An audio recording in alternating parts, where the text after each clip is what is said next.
ng pagkatapos ng bagyo, yun yung una kong nakita, destruction. Hindi ko naman nakalain na darating ang Yolanda sa buhay ng mga tao. Natakot ako na bumalik ulit ito.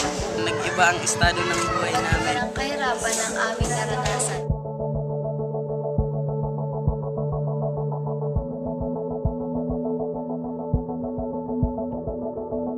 Nagbago ang buhay ko pagkaraan ng bagyong Yolanda dahil nasira nito ang aming bahay at ang aming palayan na siyang pinagkukunan ng aming ikinabubuhay.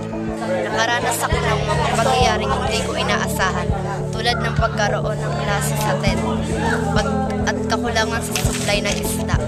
Dati nag-aakyat lang kami kapag ng tubig, ngunit ngayon wala ng tubig na naiigib. Bago ang pagkatapos ng kaibigan ko ay namatay. Madami pa akong nakikita ang mga babae nila. Kabilang at pulo ng isa kong pinsan. Nawalan ako ng pinakamamahal sa buhay. At ngayon, bilang nakatatandang kapatid, kinakailangan kong bumangon ulit kapiling sila. Nagbago ang buhay ko nang nakaraang type Yolanda dahil marami tumulong sa amin.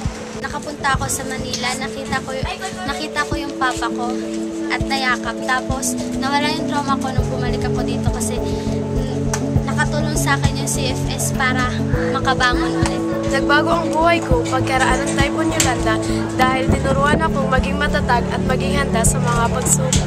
Tinuruan niya akong magpahalaga sa aking buhay. Tinuruan niya akong maging maaga